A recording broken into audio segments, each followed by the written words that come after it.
Hey, what's up guys? Today I got a big reveal for you. I'm doing a new build on the channel. I'm gonna do basically a development car for German Elite Tuning. It's gonna start with stage 1, see how that does, and move to stage 2, do component install and tuning, and then eventually work to stage 3, bigger turbo, and tuning for that. I'm gonna do dyno pulls along the way just to make sure we're on the right path power-wise, and I'm really excited about it. It's been kind of a long time in the making, and I'm really stoked to share it with you guys. The thing about it is right now is that it's not running. So I bought a not running car, which, some people will be like, oh man, why'd you do that? Well, being an automotive Volkswagen technician, I'm able to fix it. So that's the first step. We got to figure out exactly what's wrong with it. I have an idea, but we got to figure out what's wrong with it. Then we have to fix it, and then we can start playing around with it. So without further ado, here's the big reveal. It is a 2011 Volkswagen GTI with a 6-speed manual transmission. It's got a TSI 2.0 liter engine, and it does not run. So I guess the story is the previous owner bumped into somebody in the front. So it's got a tiny bit of body damage, a little bit here, and the hood kind of bent there. It may be a bent on the hinges too, so I need to figure that out. But basically he bumped somebody in gear, they stopped fast or whatever, and the engine jumped time. So I've never heard of that happening. That's what he claims. I think it's possible that the engine just jumped time because these TSI 2 liters do that. So what we're gonna do is I gotta do some diagnosis on it, figure out exactly what's wrong with it, figure out if valves are bent, get the head off of it, and go from there. If I could put valves in it, awesome. If I have to do a whole complete head, I don't anticipate that happening. I think I could put valves in it and be good. New head gasket, obviously head bolts, gasket seal, the whole deal, and reseal everything and get it running. New timing chain tensioner. I may do chains and guides depending on how worn they are, but if they're looking pretty good, I'll probably just throw in a brand new tensioner in it, because that's usually the component that fails, and get it back running on the road. So that's the plan with the car, and then we'll kind of start working through tuning it down the road. So definitely stay tuned. I'm gonna have a lot of videos coming, some awesome content to the channel that I hope everybody's gonna enjoy. I definitely want to hear feedback and comments, so definitely please comment and like the whole deal. But I'll do some more walk around in the car, and then we'll get started on it.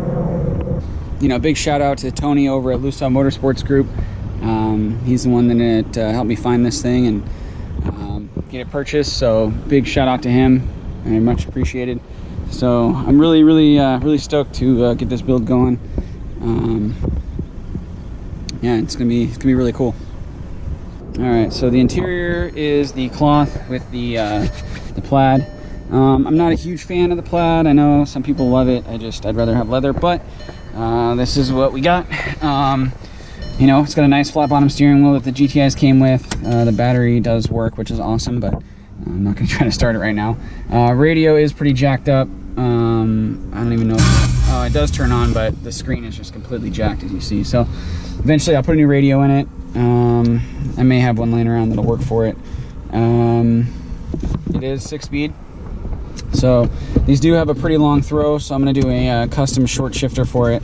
I've done it before. I did one on my Mark IV R32 a long time ago, so we'll do that. The interior is in pretty good shape. It has factory MDI with old school 30 pin. Yeah, buddy. iPod connector. Let's see what else. It's got 102,349 miles. So these TSIs had a warranty extension up to 100,000 miles for the timing chains, so this car is out of that, which is okay, so we'll fix it. But back, the interior's in pretty good shape. Not too bad. The car's super dirty, so I mean, you can see it's just caked in dirt. It's been sitting for a while. The guy tried to figure out what he wanted to do with it. Does need some tires. Tires are kind of jacked. Rotors have a ton of rust on them just because it's been sitting for a while. So not a huge deal. Back bumper has a tiny bit of damage there. This taillight is cracked. And this bumper is kind of out of whack here. Looks like it was hit there. So I'll be trying to fix all that.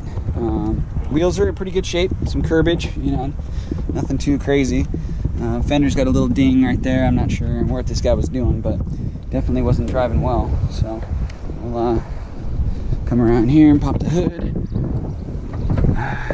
It looked like it was already popped because it's bent. And we have the TSI. This guy definitely didn't take care of his car. I mean, this is pretty horrendous. I see a lot of customers' cars like this, and you know, just take a power washer to it every now and then is usually what I say. But anyway, looks like we'll do a top end reseal, which is fine because that's gonna come off to pull the head anyway. You know, coolant's a little low, so may have a slight leak in the water pump, which is definitely normal for these if it hasn't had a water pump done. Vacuum up sleeping a little bit. You know, not much else to see in here.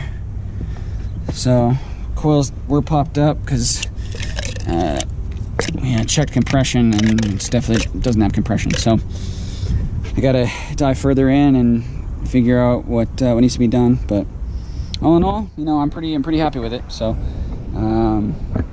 hope you guys will enjoy the series and the build, and you know, tuning it through the stages. So make sure you subscribe to the channel, and again, like and comment. I always appreciate it. I try to, you know, comment back and, you know, interact with everybody. So it's great that everybody comments. And again, thanks for watching, and see you soon.